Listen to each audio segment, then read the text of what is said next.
Les gars, au cours de cette vidéo, j'aimerais vous présenter 4 graphiques bien distincts. Ces fameux graphiques nous indiquent assez clairement la direction que risque de prendre le Bitcoin au plus court terme. Alors on va discuter de tout ceci ensemble. Restez avec nous au cours de cette vidéo pour toutes ces infos. Je vous ferai également part de mes transactions, tout ce que vous devez savoir bien entendu dès maintenant si vous avez investi un tant soit peu sur le marché, que ce soit des cryptos, des actions, etc. Alors, bienvenue à tous, je m'appelle Maxime et je vous apporte chaque jour des nouvelles vidéos en français sur les marchés. Si vous êtes nouveau sur cette chaîne, alors soyez sûr de vous abonner et d'activer la cloche dès maintenant. Alors, comme toujours, allons droit au but. Avec l'analyse technique du Bitcoin, vous pouvez voir que le prix n'a pas vraiment évolué depuis ma vidéo d'hier. Et soit dit en passant, si vous ne l'avez pas vu, il s'agit d'une mise à jour extrêmement importante parce que un événement majeur est en train de se préparer pour le Bitcoin. C'est vraiment quelque chose d'imminent. Encore une fois, je vous invite à aller voir cette vidéo. Je vous y parle de plusieurs choses importantes. Encore une fois, ce n'est qu'une question de temps avant que ce dont on discute n'arrive.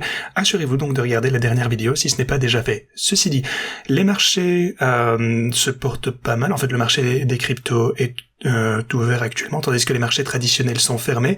Alors il va être intéressant de voir surtout demain si les actions qui ont affiché dernièrement des performances super solides en fin de semaine vont pouvoir continuer leur progression. SanDisk en fait évidemment partie, vous pouvez le constater, on a franchi la zone orange juste ici.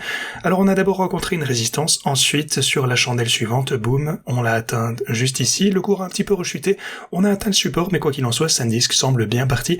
Pour moi, on a envie de grimper jusqu'au prochain niveau de résistance des 1902. Alors, vous le savez, j'ai moi-même une position SanDisk importante, gérée selon ma méthode de trading en 3 étapes. Elle affiche actuellement un gain de 43 000 $, donc excellente nouvelle pour tous ceux qui m'ont suivi au sein de ce trade. Vous bénéficiez actuellement de gains vraiment exceptionnels, encore une fois, grâce à ma méthode d'essai en 3 étapes. Mes stratégies de trading actuelles, vous le voyez, ici on a un gain de 22 600 $.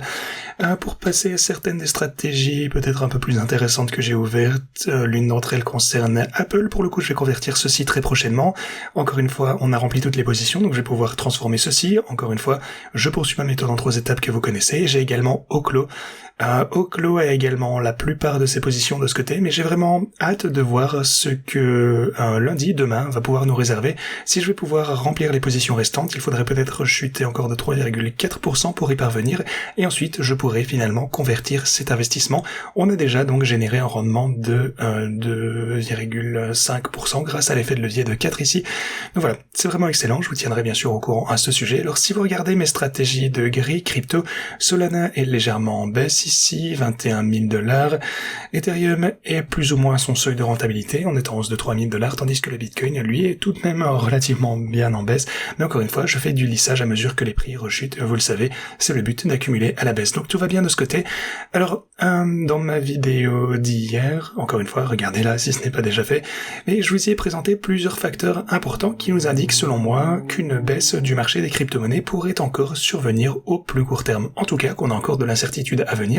Et si ça se produit, vous le savez, j'achèterai à la baisse en utilisant ma méthode comme toujours. Alors, soit dit en passant, si vous souhaitez utiliser les mêmes outils, vous avez le lien Pionex juste ici, inscrivez-vous via ce lien en description, réclamez vos bonus et vous pourrez ensuite accéder à mes stratégies de DCA en un seul clic, vous pourrez configurer tout ceci. Vous avez également accès à toutes mes stratégies de gris. Si vous souhaitez y investir dès maintenant, vous pourrez le faire et j'achèterai également à la baisse si le marché nous le permet. Alors, est-ce qu'on a des signes qui nous indiquent qu'une chute imminente est à venir? Eh bien, effectivement, comme vous pouvez le constater, les 2 dernières chandelles rouges ici tentent de rester à l'intérieur de cette boîte orange, mais le mouvement est vraiment très très faible.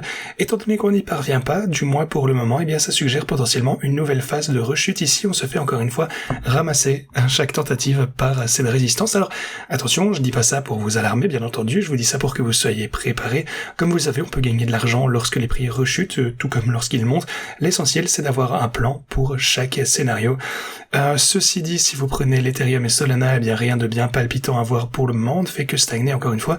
Quant au marché traditionnel, une fois encore, lorsqu'ils vont ouvrir lundi, il va être intéressant de voir si la hausse va pouvoir se poursuivre parce que le truc c'est qu'on n'a pas grand chose à signaler au cours de cette semaine, on a vraiment quasiment aucune volatilité, mais voilà, on a tout de même le compte rendu du FOMC mercredi, rien de bien intéressant en termes de nouvelles données économiques pour le coup, mais voilà, cette semaine va être relativement calme, et c'est pour ça par contre que je voulais vous parler de plusieurs autres choses que j'ai jugées intéressantes. Premièrement, alors on a un mur d'ordre ici qu'on observait par le passé qui commence quelque peu à se dissiper. Vous pouvez constater que le Bitcoin a globalement latéralisé pour le coup, mais on avait bel et bien un mur d'achat ici, vous pouvez le voir sur cette carte thermique. Donc voilà, clairement on a beaucoup d'ordres d'achat de Bitcoin aux alentours des 25 $ en dessous du prix actuel. Ensuite, on a beaucoup de personnes qui étaient également prêtes pour acheter entre 500 et 2000 $ en dessous du prix actuel. Donc vous pouvez voir que cette zone était en vert foncé auparavant et maintenant elle est en train de devenir plutôt vert clair, ce qui signifie que les ordres qui se trouvaient juste ici, eh bien on commençait déjà à être exécutés. Certains ont déjà commencé à acheter du Bitcoin pour le coup, ou, ça c'est le truc moins bullish, peut-être simplement que la plupart de ces ordres ont été retirés du carnet. Et ça signifie simplement que, bon, disons par exemple que quelqu'un aurait voulu se débarrasser d'une quantité importante de Bitcoin en très peu de temps, eh bien, précédemment, ce qui se serait passé, c'est que tous ces ordres auraient été remplis ici à des prix légèrement inférieurs, 500 $, 200 $, voire même 2000. Donc voilà, beaucoup de personnes auraient acheté du Bitcoin à mesure que le prix était en train de rechuter pour donc absorber cette pression vendeuse. Mais maintenant, encore une fois, beaucoup de ces ordres ont disparu. Donc voilà, pas beaucoup de pression d'achat à la baisse, c'est un point important à retenir. Et ça indique également la direction que prendra probablement le prochain mouvement majeur du Bitcoin. Alors, comme je vous le disais hier, j'estime plus ou moins 60% la probabilité d'une nouvelle rechute. Peut-être pour revenir jusqu'aux 59 000 $, quelque chose comme ceci, donc peut-être 60% de voir ceci, et donc 40% de chances qu'on parvienne finalement à franchir ce niveau et repartir à la hausse. J'irais peut-être même jusqu'à dire 65% contre 35% quand je vois à quel point on galère avec cette boîte orange pour le moment, mais voilà, à suivre. Ceci dit, j'aimerais vous parler maintenant du bottom de cycle de marché pour le Bitcoin. Et cet indicateur nous donne combien de jours il faut généralement, lors des derniers cycles en tout cas, pour pouvoir atteindre notre fameux creux, le point bas, le fameux bottom. Alors, combien de jours a-t-il fallu pour atteindre ce bottom? On constate qu'on suit plus ou moins les mêmes cycles précédents. La courbe violette représente le cycle actuel et vous pouvez voir qu'on suit relativement de près ce qui s'est passé par le passé. Alors, pourquoi est-ce que c'est quelque chose d'aussi important? Eh bien, vous allez le voir, en fait, on arrive vraiment au moment de décision. Il nous a fallu 1432 jours pour atteindre le bottom lors des cycles précédents.